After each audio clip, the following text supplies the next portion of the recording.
সম্মানিত দর্শক শ্রোতা, পরম সৃষ্টিকর্তা যিনি অসীম দয়ালু, শুরু করছি তার নামে। আজকের বিষয় এই বিএনপি 5ই আগস্টের পর থেকে বিএনপি গতকালকে এবং আজকে অর্থাৎ 24 ঘন্টার মধ্যে যে অবাক কাণ্ড ঘটিয়েছে, সেতে দেশে একটা ইতিহাস গড়ার দিকে ধাবিত হচ্ছে। সে বিষয়ে আপনাদের সাথে শেয়ার করছি। দেখেন, 1971 সালের মহান মুক্তিযুদ্ধে এই দেশের জনগণের বিপক্ষে দাঁড়িয়েছিলেন পরাজিত শক্তি জামাত ইসলাম। তারপরও শেখ মুজিবুর রহমানের সাধারণ ক্ষমায় এরপরে দেশে তারা এই জামাত ইসলাম রাজনীতি করতে পেরেছে। রাজনীতি করার পরে তারা সবসময় ক্ষমতাসীন দলের সাথে থাকত। ক্ষমতাসীন দলের সাথে 1900 জিয়াউর রহমানের সাথেও ছিল, এরশাদ সাহেবের সাথেও ছিল, এরপরে খালেদা জিয়ার সাথে এসে জোট গঠন করে দেশ সে ক্ষমতায় ছিলেন এবং তারা সবসময় ক্ষমতাসীন দলের সাথে থেকেও এই 5ই আগস্টের পর যে বাংলাদেশে যে অরাজকতা, বিশৃঙ্খলা এবং উত্তেজনাকর পরিস্থিতি তৈরি করেছে, প্রশাসনিক দিক থেকে, বিচার ব্যবস্থার দিক থেকে, সেটা ইতিহাস বিরল। যাই হোক, সবচেয়ে বড় বিষয় হচ্ছে যে বিএনপির হাত ধরে, যে বিএনপির মাধ্যমে এই জামাত ইসলাম প্রতিষ্ঠিত হচ্ছে, সেখানে সেই বিএনপিকে ভ্যানিশ করে, বিএনপির ধ্বংসযজ্ঞ করে, বিএনপিকে বাদ দিয়ে তারা রাষ্ট্র ক্ষমতায় জিতেছে এবং রাষ্ট্রের সকল রাষ্ট্রযন্ত্র নিজেদের কন্ট্রোলে নিতে চায় এবং বিএনপিকে সার্বক্ষণিক একটা প্রতিশোধ পরায়ণতা, অর্থাৎ তিনি এই জামাত ইসলাম কি একটা বস্তু পেয়েছে, সেই জাদুর কাঠি দিয়ে, নাড়া দিয়ে তারা আজীবন ক্ষমতায় থাকবে, সেই রকমের সেই বস্তু পেয়ে তারা কাউকে কোনো কিছু মনে করছে না। দেখেন, এই 5ই আগস্টের পূর্বে, এই সফল হওয়ার পূর্বে সবচেয়ে বাংলাদেশের জনসমর্থন বলেন, অর্থনীতি বলেন, বিভিন্ন সেক্টরে আপনি জঙ্গি সমর্থন বলেন, এই যে 10 ট্রাক অস্ত্র বলেন, আপনি যা কিছুই বলেন না কেন, সকল শক্তি হচ্ছে এই বিএনপি। বাংলাদেশের 2% জনগণ হচ্ছে জামাত ইসলাম। তাও এই জামাত ইসলাম 2% হওয়ার মাধ্যম হচ্ছে বিএনপি। আজকে সেই বিএনপিকে ভ্যানিশ করতে যাচ্ছে।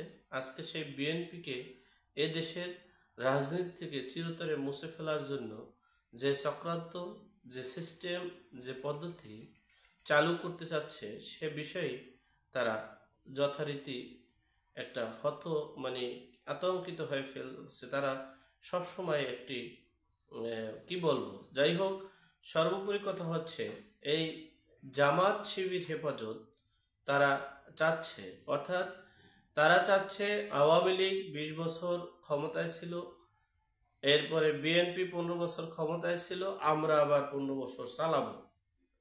সেই জন্য তারা বিশ্ববিদ্যালয়গুলো দখল করতে চেয়েছে।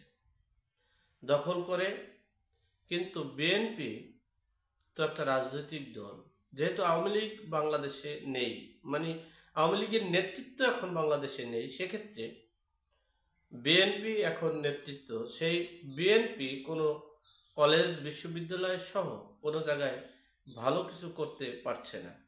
তারা যথারীতি যেভাবে করার কথা ছিল সেভাবে তারা করতে পারছে না। তারা ভর্তিতে হস্তক্ষেপ করতে পারছে না জামাত শিবিরের জন্য। এরপরে হচ্ছে তারা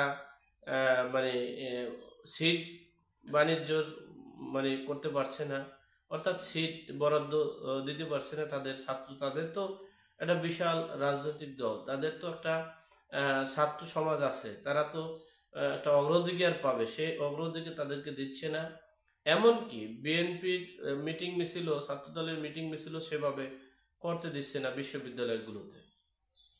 সেখানে দেখেন, কুয়েট বিশ্ববিদ্যালয়ে ছাত্র দলের কমিটি করছে, সেজন্য তাদের উপরে বিভিন্ন হয়রানি করছে জামাত শিবির হেফাজত সমন্বয় বৈষম্য বিরোধী তৌহিদি ছাত্র জনতারা। সেখানে শক্ত হাতে বিএনপি দমন করছে এবং প্রতিবাদ করেছে।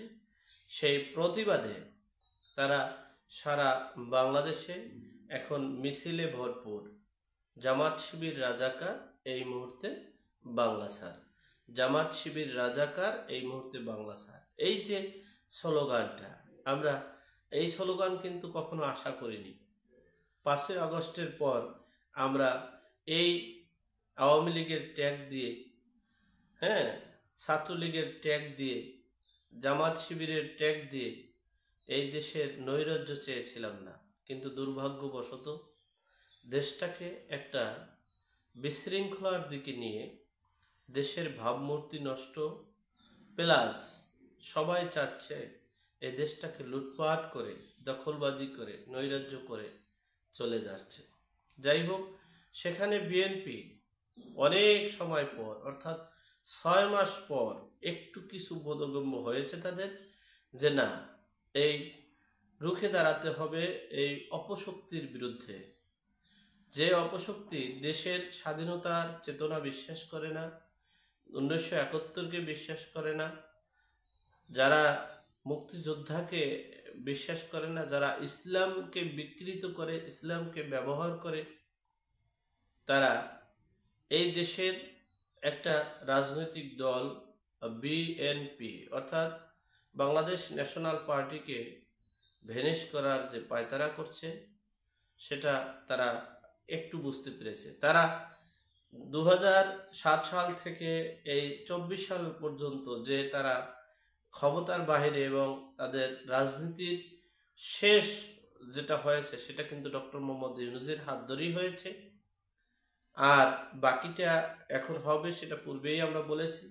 তবে হ্যাঁ, সময়ের ব্যবধানে, দ্রুত সময়ের মধ্যে যদি বিএনপি মনে করে যে না, আমরা দেশ এবং দেশের জনগণের সাথে প্রতারণা করব না, বেইমানি করব না, তাহলে তারা যেভাবেই হোক না কেন আগে সর্বপ্রথম তাদের একটা কর্ম থাকবে এই ডক্টর মোহাম্মদ ইউনূসকে পদত্যাগ করানোর। যদি ডক্টর মোহাম্মদ ইউনূস প্লাস উপদেষ্টা পরিষদকে পদত্যাগ করাইয়ে মানে তত্ত্বাবধায়ক সরকার গঠন করতে না পারে, তাহলে বিএনপির খুব করুণ পরিণতি হবে, খুব ভয়াবহ অবস্থা হবে, যেটা কল্পনার বাইরে। যাই হোক, আল্লাহ আমাদের সকলকে সঠিক জ্ঞান দান করার তৌফিক দান করুক। আমিন। আসসালামু আলাইকুম।